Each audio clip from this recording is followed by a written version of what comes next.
up in the mountains, my friends, where you can still watch an eagle soar on the wind. And I walk those hills with a smile on my face, and I can't get back to God's saving grace in the mountains. Welcome back to our Hill to Die On podcast. I am your host, Chase Dowling. And this is what's going on in Forest Hill for the Thanksgiving week.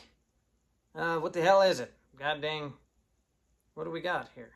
November 26th through December 2nd, 2025. Hope everybody had a good weekend this last weekend. I know I did, because I always do. Nana nana boo boo, sucks to be you who if you don't. I don't know how to rhyme the rest of that. Anyways, besides like talking about poo or something, doesn't really go. Anyways, folks, leads us always right into our first segment, Mr. Nader's Caballo Gallo Weather Report.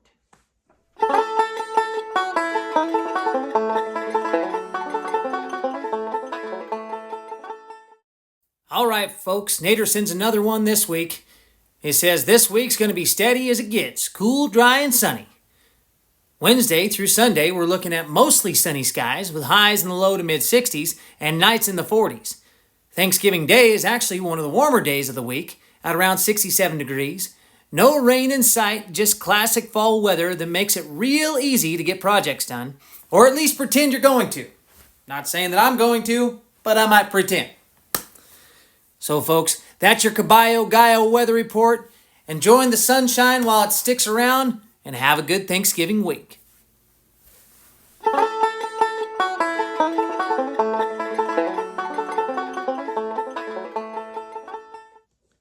Yes, folks, it's going to be good weather for the next week. Maybe get a Christmas tree decorated. Maybe two. It's that time of year, folks. Thanksgiving this week. I love Thanksgiving. Everybody always wants to give Thanksgiving. They don't want to give it its due, you know. They always try to just go from Halloween to Christmas. But I'm here to tell you, folks, that's not happening on my watch. By God, we take Thanksgiving seriously. Without further ado, getting right into the events for this week. Not a whole lot happening. There is a couple good things, though. I mean, actually, I don't know if the food distribution, it's closed this week. So that's, LSM food distribution this week. And then,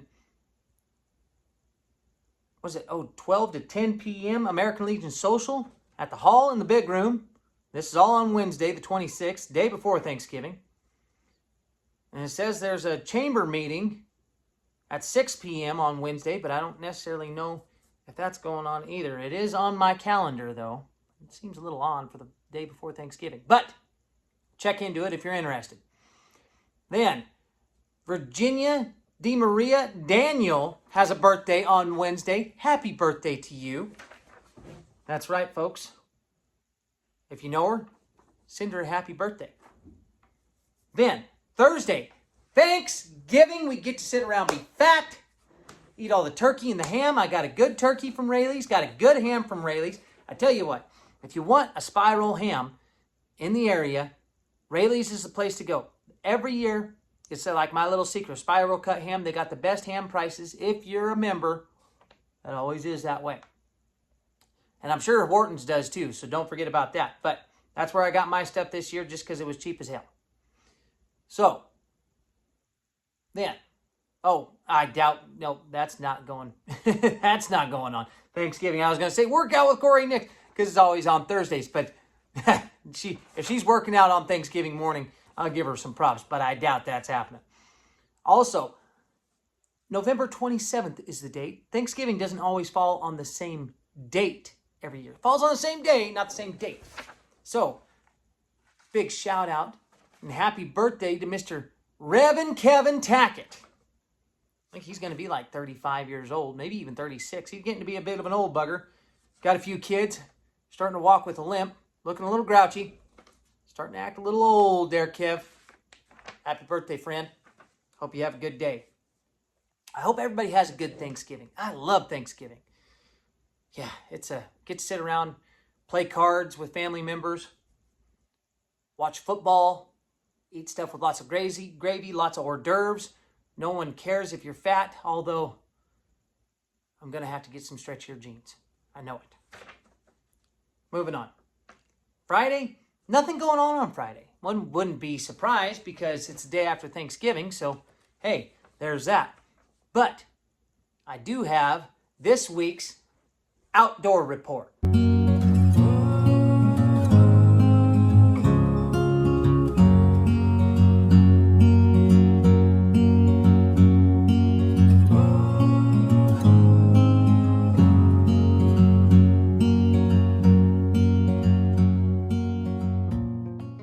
So folks, not much to report on. I went up to French Meadows this last Friday.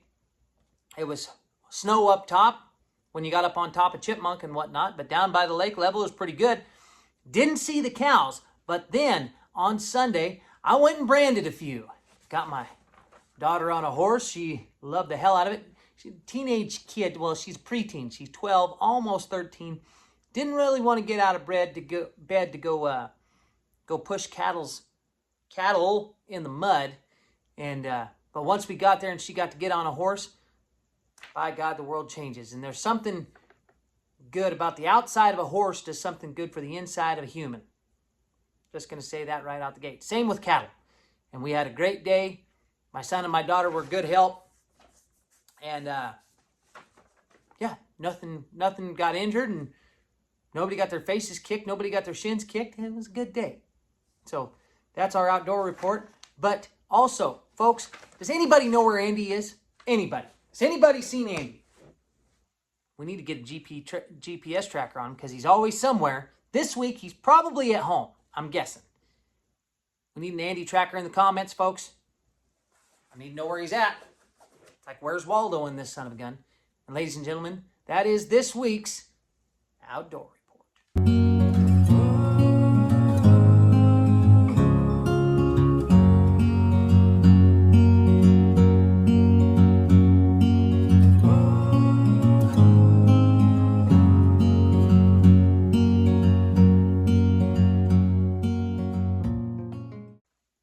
Moving right along, Saturday, I don't know if Corey Nix is going to be working out on Saturday either. It is Thanksgiving week.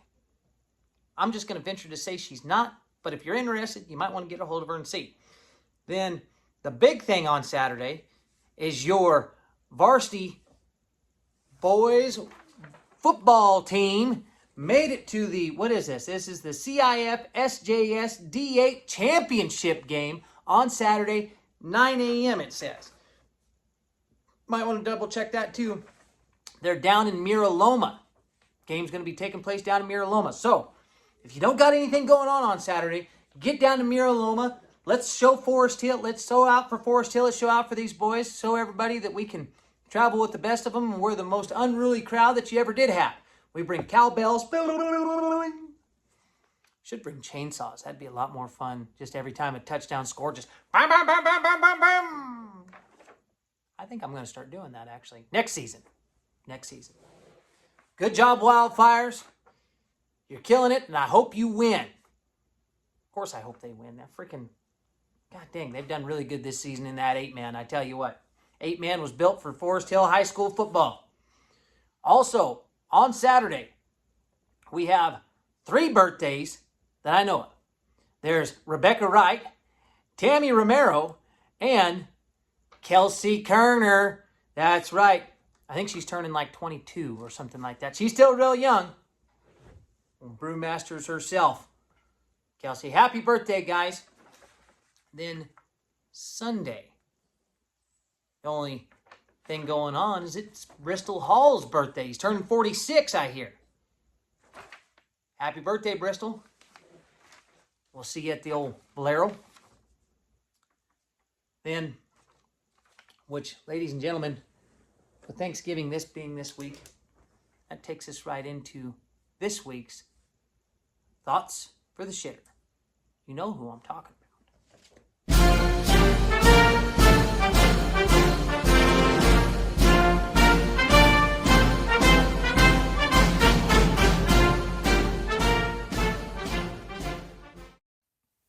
You know, with Thanksgiving this week, I found myself thinking about the story we all learned as kids, the Pilgrims, the feast, the hardship, and the gratitude.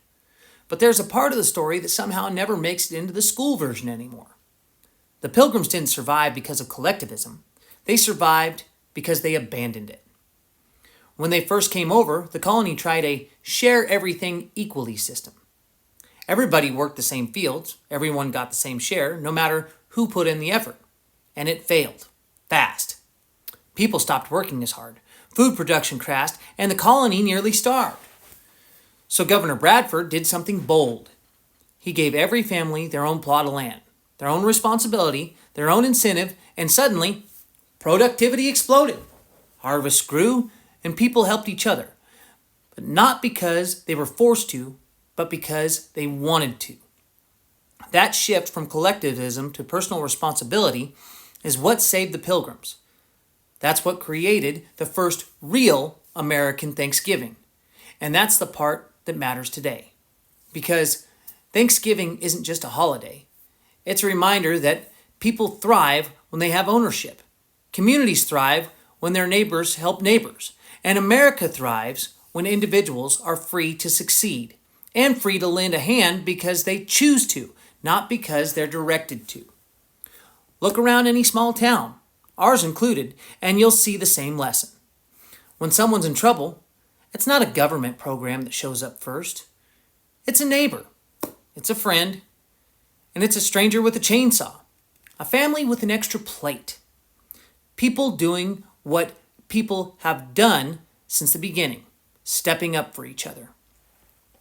So, this Thanksgiving, while we're eating good food and enjoying the day, it's worth remembering the real message. We're strongest when we're responsible for ourselves, and even stronger when we voluntarily look after the people around us. That's the spirit that saved the Pilgrims, and that's the spirit that built this country, and that's the spirit that keeps small towns alive today. And that, ladies and gentlemen, is just something to ponder while you're dropping them off down yonder.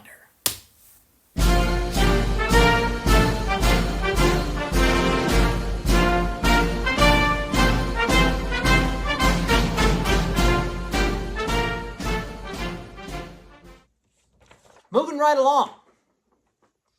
Move right on into Monday. Old Larry Forrester and Kimmy Leonesio have birthdays. Kimmy, Bones, happy birthday to you. That's all there is on Monday. And then Tuesday, I doubt there's anything going on Tuesday, just because it's getting to be the holiday season, but check with Corey, make sure that if she's working out or not, and then possibly could be some bingo at the hall. I'm not sure on that one either. And I'm sure there's going to still be Taco Tuesday down at Everybody's Inn. So make sure you get down there. And turning the big 8-1, Mr. Rock Tony Hassler. I know you're down in Costa Rica, my friend. Heck, you might be up here in this territory right now. I have no idea. Nobody ever knows where the heck Tony's at. But happy birthday to you. Does some of the finest rock work anybody's ever witnessed. And ladies and gentlemen, that brings us to our next segment, and it is our Sasquatch.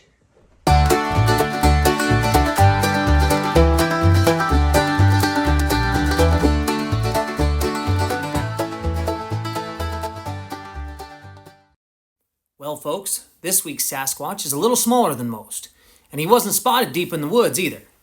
No, he was tearing across some yard between Henry Way and Chaos itself.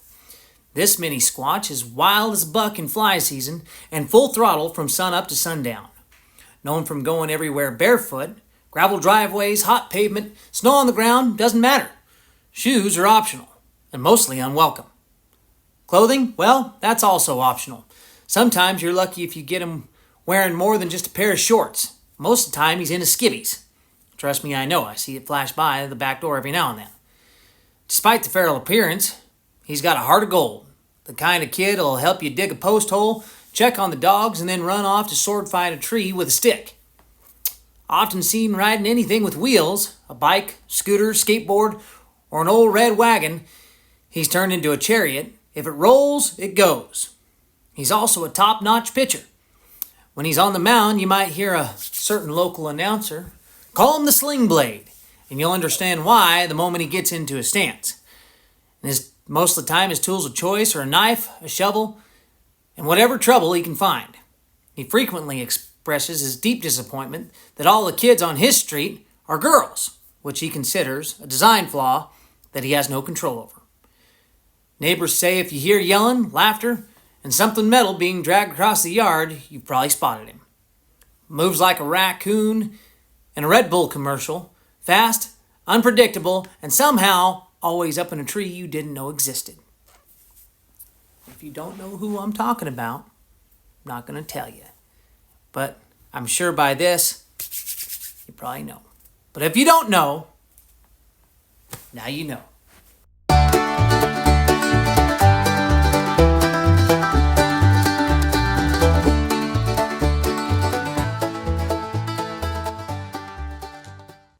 If anybody knows who this Sasquatch is, folks, make sure you comment. Don't forget to comment. That's a big thing. And if you see the kid out in public, make sure you shout at him saying, "Hey, I seen you on the internet." And make him feel really good. He'll be happy to hear that. So, ladies and gentlemen, love Thanksgiving. Love this time of year. Fall going into winter, working on the shorter and shorter days. Love it. Hope you had a good week. Hope you have a good weekend. That's going to bring us into our Robert Francis Joke of the Week. And this one goes like this here. It says, a woman is in bed with her lover when she hears her husband's truck pull into the driveway. She panics. Hurry, go stand in the corner. She grabs some baby oil, rubs it all over him, throws some talcum powder on him, and snaps. Don't move, not 1 inch. Pretend you're a statue. Her husband walks in and sees the statue. What the hell is that, he says. She says, oh, it's just a statue. The Smiths got one for their bedroom, and I liked it, so I bought one too. The husband shrugs, and they go to bed. Around 2 a.m., the husband gets up, goes to the kitchen, and comes back with a sandwich and a beer. He walks up to the statue, hands it the food, and says, here you go, buddy. I had to stand like that over at the Smiths for 3 damn hours, and nobody offered me anything. Ladies and gentlemen, like I always say, hope you had a good week. Hope you have a good weekend. We'll be seeing you on the next one.